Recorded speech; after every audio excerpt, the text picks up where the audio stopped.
મોરબી પુલ દુર્ઘટના. આ દુર્ઘટના કોને યાદ નહીં ભાઈ? 130 કરતાં પણ વધુ લોકોના જીવ જનાર આ ઘટનાને જ્યારે પણ લોકો યાદ કરે છે ત્યારે થરથરી જાય છે. પરંતુ આ ઘટના પાછળના મુખ્ય સૂત્રધાર જયસુખ પટેલ આજે પણ જેલની અંદર છે. તેમણે ઘણીવાર જેલની બહાર આવવાની કોશિશ કરી છે, જામીન માંગવાની કોશિશ કરી છે, પરંતુ કોર્ટ દ્વારા તેને દરેક વખતે જામીન નામંજૂર કરી નાખવામાં આવ્યો છે. ત્યારે હવે જે પીડિત પરિવાર છે, જેમને પોતાના સ્વજનો ગુમાવેલા છે, તેમને સરકારને એક રજૂઆત કરી છે. તેમણે કહ્યું છે કે જયસુખ પટેલને હવે મોરબી સિવાયની કોઈ પણ જેલમાં નાખી દો, કારણ કે રાજકીય વગ ધરાવવાના કારણે તેઓ ગમે ત્યારે જેલની બહાર આવી જશે. હવે તેમને આ પત્રમાં શું લખ્યું છે તે હું તમને જણાવી દઉં. તે આ પત્ર લખેલો છે.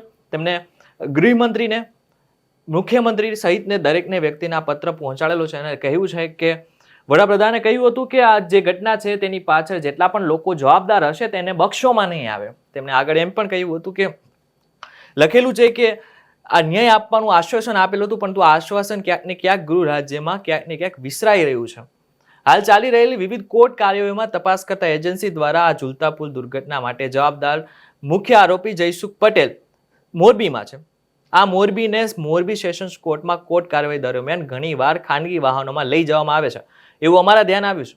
135 જેટલા નિર્દોષ બાળકો અને યુવાનોના ભોગ લેનારી ગંભીર દુર્ઘટનાના આરોપીને કાયદાની વિરુદ્ધ જાહેરમાં કોર્ટ પરિસરમાંથી સરકારી વાહનને બદલે ખાનગી વાહનમાં લઈ જવાતો હોય તે મોરબી સબ જેલમાં તેને વધારાની નિયમો વિરુદ્ધની વીઆઈપી સવલતો પણ મળતી જ હોય તેવું અમનરું સ્પષ્ટ માનવું છે. એટલે કે એવું એમ છે જે પીડિત પરિવાર છે કે જે જયસુખ પટેલ છે તે ક્યાંક ને ક્યાંક જેલમાં પણ વીઆઈપી ટ્રીટમેન્ટ લઈ રહ્યો છે. શું લખેલું છે આગળ?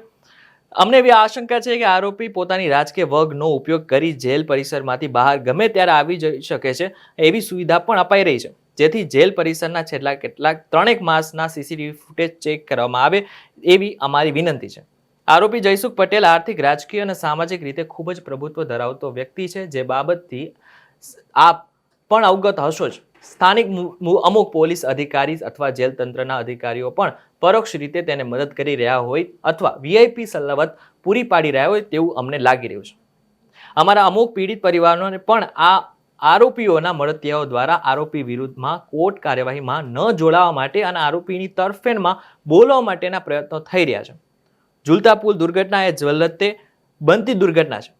અમે આ દુર્ઘટનાના પીડિત છીએ. આ દુર્ઘટનાના દોષિતોએ માનવતાના આરોપી છે. એમને ઉદાહરણરૂપ સજા મળે તો જ આવી ઘટનાઓ ભવિષ્યમાં અટકશે એવું અમારું સ્પષ્ટ માનવું છે. ટૂંકમાં જે પીડિત પરિવાર છે તેમનું ક્યાંક ને ક્યાંક કહેવું છે કે જયસુખ પટેલ છે તેમને જેલની અંદર વીઆઈપી ટ્રીટમેન્ટ મળી રહી છે. તેમને અંદર વીઆઈપી ટ્રીટમેન્ટ મળવાને કારણે તેઓ ગમે ત્યારે બહાર પણ આવી શકે છે. પીડિત પરિવારનું એમ પણ કહેવું છે કે પોતાની સાથે કોઈ રાજકીય પક્ષ પણ જોડાયેલો છે કે તેને કારણે જ જયસુખ પટેલને જે સજા મળવાની હોય તે સજા મળશે નહીં અને તેઓ વહેલી તકે બહાર આવી જશે. આ બાબતને લઈને તમારું શું કહેવું છે અમને કોમેન્ટ કરીને ચોક્કસથી કહેજો. વિડીયો થકી તમને કોઈ માહિતી મળી હોય તો વિડીયોને લાઈક અને શેર જરૂરથી કરજો. તથા આવા જ અન્ય સમાચારો માટે અમારી ચેનલ નિર્ભય ન્યૂઝને સબસ્ક્રાઇબ કરવાનું ભૂલશો નહીં.